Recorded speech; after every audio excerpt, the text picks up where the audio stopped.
pendant plusieurs jours, j'ai été très, très, très inconfortable.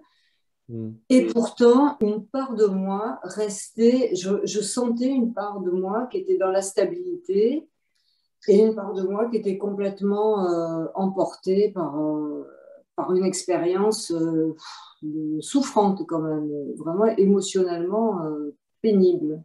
Mm. Est-ce que c'est possible ça ou est-ce que je me suis fourvoyée complètement? Tu- je- Ta question est très juste, extrêmement, extrêmement juste, et elle est absolument essentielle pour nous sur le chemin. Je dirais même que il est essentiel de regarder exactement ce genre d'expérience du fait d'être un étudiant du cours miracle, puisque le cours peut parfois nous donner l'impression que du fait que la paix est toujours disponible, du fait que je ne suis jamais contrarié pour la raison à laquelle je pense leçon 5, du fait que de la leçon 34, je pourrais voir la paix au lieu de cela, que je suis censé voir la paix toujours et presque de ressentir comme une obligation d'être en paix tout le temps. Presque comme si je ne suis pas en paix, non, mais je ne suis pas un bon étudiant du cours, mais je suis complètement dans l'ego, mais je ne suis pas bon. Mais après tout ce que j'ai fait, or, en réalité, ces épisodes de désarroi, de grand désarroi, de dérangement, voilà, d'avoir les émotions complètement en vrac des fois, font partie de l'expérience de la dualité, font partie inhérente. Ce n'est pas tout le monde qui va les vivre exactement de la même façon, mais si sur ce chemin, on est tenté de se dire, bah, c'est l'ego, je ne dois pas être dans l'ego, je dois être dans la paix, il faut essayer tout de suite de se dire non, c'est tout à fait normal dans la séparation d'avoir ces expériences. Et même, je dirais que ça sera difficile de faire un chemin d'éveil sans nous rendre compte qu'il y a des passages comme ça. Parce que c'est des passages comme ça qui sont tellement éclairants pour nous, qui sont les moments où nous sommes obligés de puiser en nous pour trouver le centre calme. Et quand nous le trouvons, nous savons que nous l'avons trouvé par contraste avec ce que nous avons vécu avant. Donc, tout d'abord, ne pas juger l'expérience. Par tous les moyens, nous essayons de nous rassurer que ces expériences vont venir et vont repartir. La dimension de la dualité, la dimension de la séparation est une dimension extrêmement dure, extrêmement dure. Nous ne nous permettons pas souvent de vraiment ressentir toute la dureté de la séparation. Kenneth nous disait même de ne pas chercher puisque c'est extrêmement, extrêmement dérangeant. Mais parfois, ça nous arrive. On est plein dedans. Même des fois, la cause ne semble pas être en adéquation avec ce que nous sommes en train de vivre. Et parce que sur un certain plan, c'est symbolique, sur un certain plan, c'est exactement ce que je dois vivre maintenant, et il y a chaos. Et pourtant, la cause semble si infime ou si anodine. Donc, tout d'abord, ne pas le juger. Euh, et si possible, un peu ce que tu as dit, essayer d'être conscient quelque part de quelque chose qui rappelle la paix, qui rappelle quelque chose de serein, de stable, de juste, de sane dans le langage du cours, qui n'est pas fou, quoi. Euh, Quelque chose, voilà, qui est sage, qui est stable, qui est bienveillant, qui est retiré de la situation, qui est en recul. Ken nous demandait, quand ça ne se traduit pas très bien en français, attendez voir, je vais essayer de chercher le mot en français. C'est un mot particulier, mais je trouve plus le... Oh, il m'a enlevé le dictionnaire que j'avais. Mon ordi, vous savez, ça doit vous arriver aussi.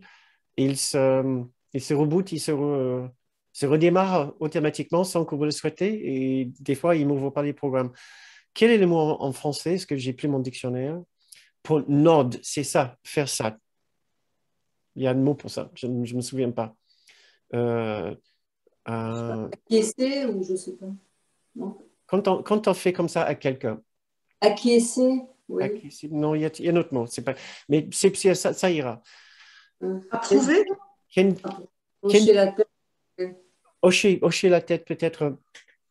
Ken nous disait que tout ce que la paix veut, c'est qu'on fait juste un petit signe de révérence ou d'acquiescement dans sa direction. C'est tout ce qu'on nous demande de faire. Ah, oui. Quand on est complètement avec les émotions en vrac, les émotions ébranlées, et c'est juste quelque part de regarder de côté, à droite ou à gauche, et de nous souvenir juste un instant, le temps juste de faire comme ça, hocher la tête comme ça, et se dire, oui, la paix est là quelque part. Je ne le trouve pas, mais au moins, j'ai fait l'effort de m'en souvenir. Et juste là, dans cette brèche-là, la paix a une possibilité d'entrer et de revenir avec un peu plus d'ampleur. Et des fois, c'est tout ce qu'on peut faire. Et c'est ça va nous donner notre fil conducteur, le fil à suivre, parce on peut y revenir. Et la prochaine fois, on va, on va, on va, on va faire signe d'acquiescence en direction de la paix ou de notre santé intérieure avec un peu plus d'élan, ou avec un peu plus d'ampleur, ou un peu plus d'intention et de force. Mais des fois, tout ce que nous pouvons faire, c'est de nous accompagner avec bienveillance et douceur et tendresse, tout, tout en éprouvant une cascade, un chaos, une tornade d'émotions et de peur, des fois même de colère. Des fois, notre émotion peut être si forte qu'on ne peut pas l'empêcher de sortir, même si, en tant que bons étudiants d'un cours miracle, nous savons que la colère est toujours une projection, puisque c'est écrit 2 fois dans le cours, la colère n'est jamais justifiée. Donc, soi-disant, je dois pouvoir faire autre chose avec ma colère, mais non, des fois, ça sort. Euh, je peux m'accompagner même en, avec ma couleur, tout en sachant que je n'ai pas forcément raison, mais sans me juger. Sans me juger, peut-être, ah oui, en t'écoutant, j'entends aussi sans justifier ça, c'est-à-dire, je peux me voir partir dans les rapides, dans les remous, mais sans essayer de rejeter la faute sur les circonstances, juste en observant et en restant avec le Saint-Esprit. Et même quand on s'entend essayer d'expliquer et de justifier et en train de blâmer les autres, on peut garder quelque part dans une partie de notre esprit une petite point d'interrogation qui dit, je sais que quelque part que ce que ce que je suis en train de dire n'est pas tout à fait juste et que je n'ai pas tout à fait raison de dire ce que je dis, au moins de l'exprimer de cette façon. Il y a probablement une autre façon de le dire. Mais pour l'instant, c'est tout ce que je peux faire. Donc, j'essaie de m'accompagner et voilà, je vais essayer de réparer les dégâts après. Des fois, c'est tout ce que nous pouvons faire.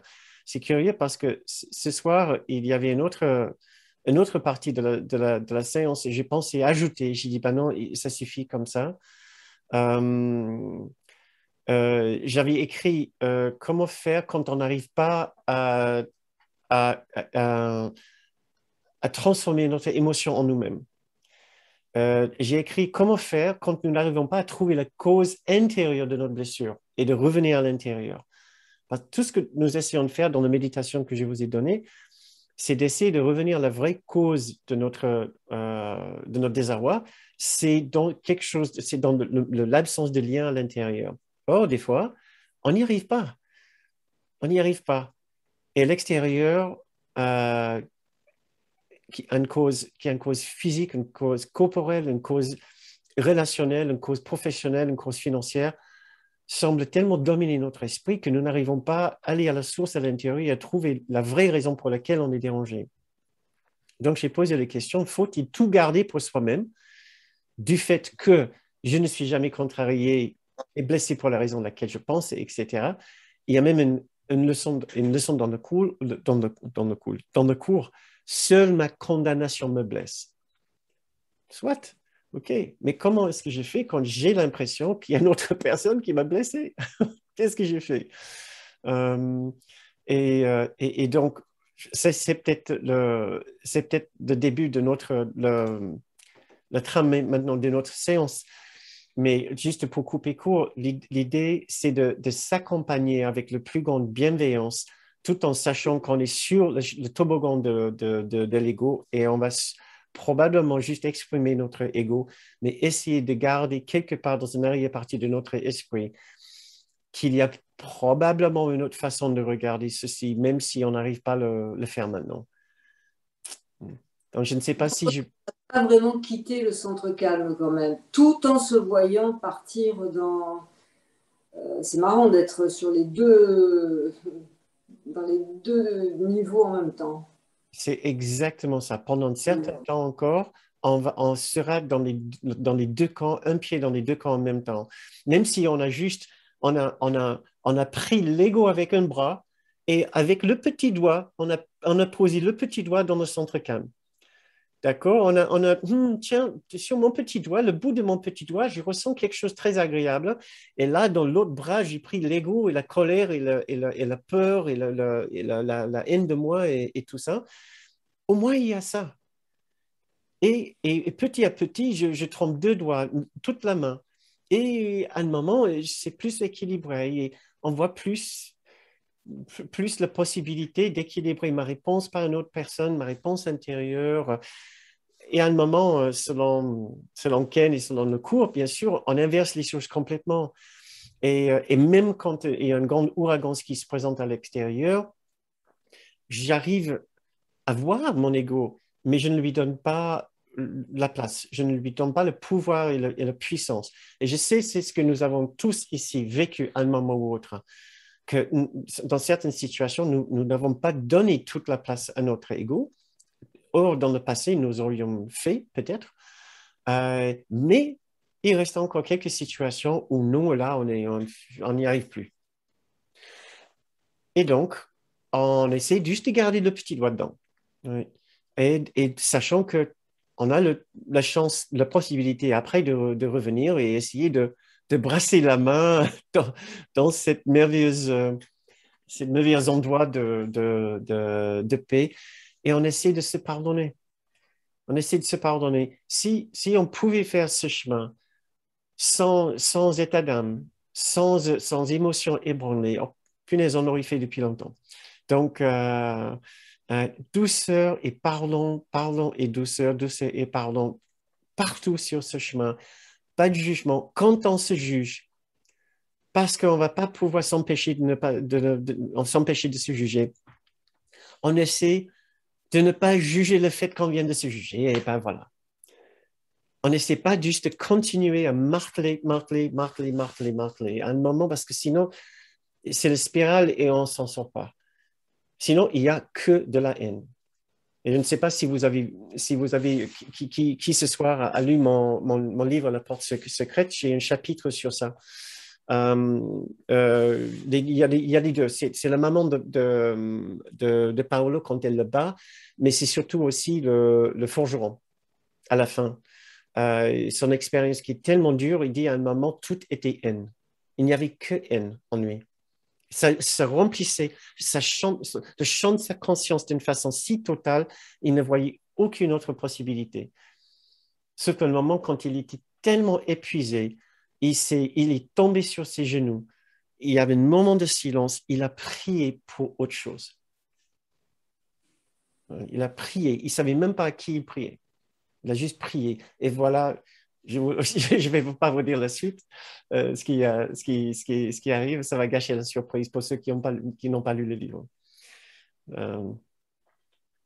Voilà, Brigitte. Merci, merci, c'est réconfortant. Merci. J'espère. C'est difficile de donner les paroles qu'il faut dans des situations pareilles, puisqu'on est tellement ébranlé, et après on est tellement surpris par nos expériences, puisqu'on est des étudiants du cours, puisqu'on sait que la paix, là, la situation ne méritait pas ma réaction, il y avait une surréaction et tout, et on se fait une trip plus que plus que d'autres personnes qui ne suivent pas le cours.